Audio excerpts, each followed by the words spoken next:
Muhtemel Aşk yeni bölümünde neler olacak? Defne ve Kadir'in arası bozulmasın diyenler videomuzu beğensin, sayımızı görelim. Dizimizin yeni bölümünde Defne hatırladıkları sonrasında ne yapacağını bilemeyecek. Kadir'in söylediği sözler Defne'ye çok ağır gelecek. Her ne kadar hiçbir koşulda Kadir'den vazgeçemeyeceğini kendi içinde kabul etmiş olsa da Kadir'in ona söylediği o kırıcı sözleri de kolay kolay unutamayacak. Tam Kadir'e güvenmeye başladığı, ona karşı duvarlarını indirdiği bir anda böyle sözlerle karşılaşması Defne'nin bütün dengesini bozacak.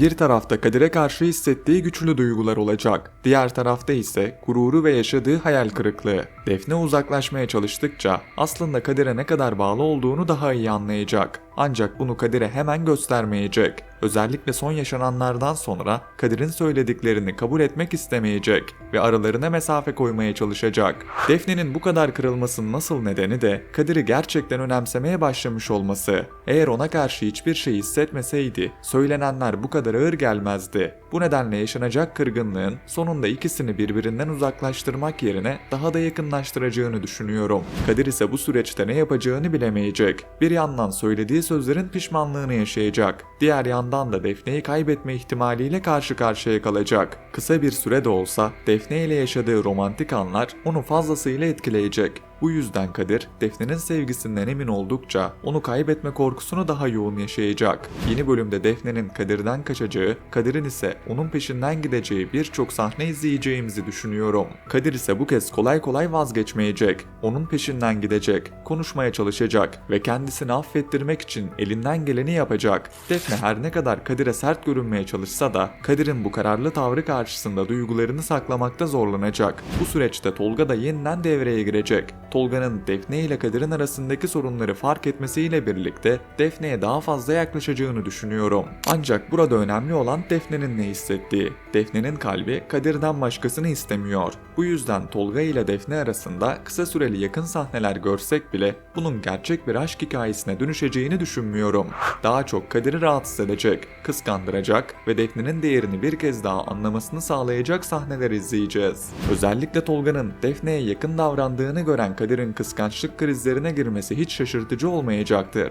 Tolga'nın Defne'nin yanında olması Kadir'in hem geçmişteki yaralarını yeniden açacak hem de Defne'yi kaybetme korkusunu büyütecek. Defne her ne kadar Kadir'le arasında duvarlar örmeye çalışsa da Kadir'in kararlılığı bu duvarların hepsini yıkacak. Kadir bu kez yalnızca sözlerle değil, davranışlarıyla da Defne'ye ne hissettiğini göstermek zorunda kalacak. Defne'nin güvenini yeniden kazanmak için gururunu bir kenara bırakabilir, açık açık özür dileyebilir ve onu kaybetmekten korktuğunu ilk kez net biçimde söyleyebilir. İşte bu noktada Defne'nin de Kadir'e karşı koyması giderek zorlaşacaktır. Çünkü ne kadar kırılmış olursa olsun Kadir'in gerçekten pişman olduğunu gördüğünde kendi duygularını daha fazla bastıramayacaktır. Bu yüzden çok geçmeden Defne ile Kadir arasında ilk gerçek yakınlaşmayı göreceğimizi düşünüyorum. Belki uzun zamandır beklenen bir sarılma, belki açık bir aşk itirafı ya da romantik bir yakınlaşma yeni bölümün en çok konuşulan anlarından biri olabilir. Fakat tam da Defne ile Kadir'in arası düzelmeye başlamışken Leyla boş durmayacak.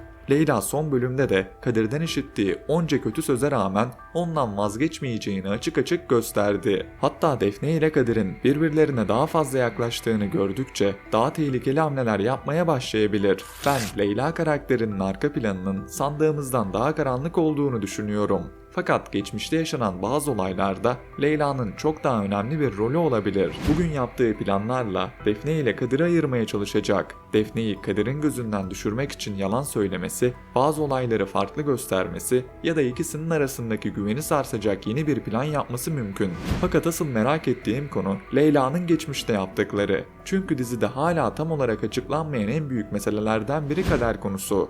Biliyorsunuz ki Kadir'in kardeşi, Tolga'nın ise sevdiği kız olan Kader şehri terk etmiş ve Kadir ile Tolga'nın arasının bozulmasına sebep olan asıl olay da bu olmuş. Kadir ve Tolga bugün hala geçmişte yaşananların yükünü taşıyor. İkisi de bu konuda birbirlerini suçluyor. Ancak ben gerçeğin ikisinin de sandığından çok daha farklı olduğunu düşünüyorum.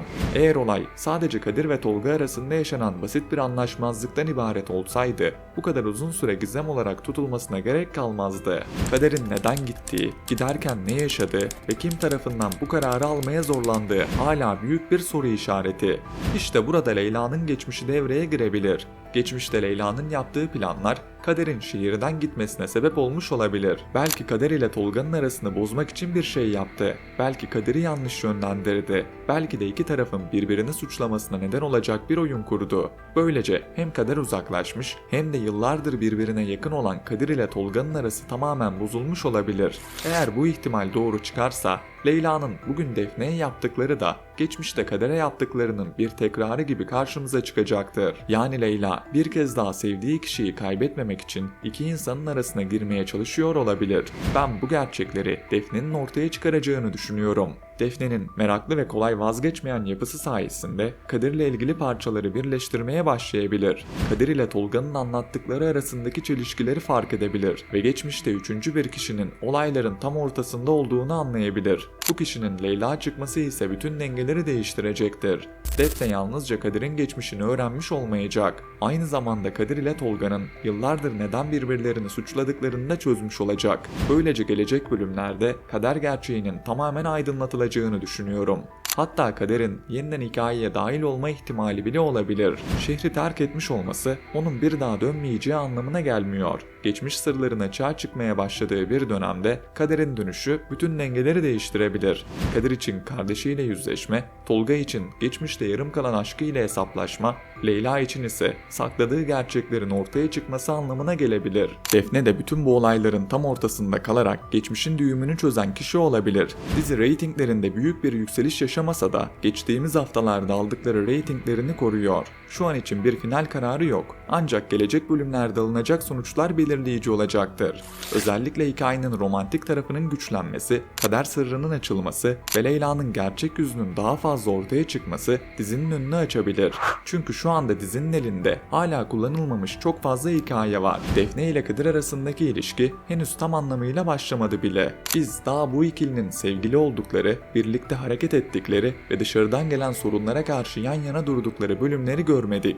Kader konusu hala gizemini koruyor. Kadir ile Tolga arasındaki geçmişin bütün detayları açıklanmış değil. Leyla'nın ne kadar ileri gidebileceğini de henüz bilmiyoruz. Bu nedenle ben dizinin bu kadar kolay kolay final olabileceğini düşünmüyorum. Daha ortaya çıkmayan bunca gerçek, Defne ile Kadir arasında henüz görmediğimiz romantik anlar ve geçmişten gelen büyük hesaplaşmalar varken hikayenin söyleyecek çok sözü var. Eğer senaryo önündeki bu malzemeyi doğru kullanırsa, özellikle Defne ile Kadir'in ilişkisini biraz daha öne çıkarıp geçmişteki sırlarla birleştirdiğinde dizi çok daha güçlü bir hale gelebilir. Yeni bölümde ilk olarak Defne'nin kırgınlığını, Kadir'in onu yeniden kazanmak için verdiği mücadeleyi, Tolga'nın araya girmesiyle büyüyen kıskançlığı ve Leyla'nın yeni planlarını izleyeceğiz gibi duruyor. Ardından kader meselesinin yeniden gündeme gelmesiyle asıl büyük hesaplaşmanın kapısı açılabilir.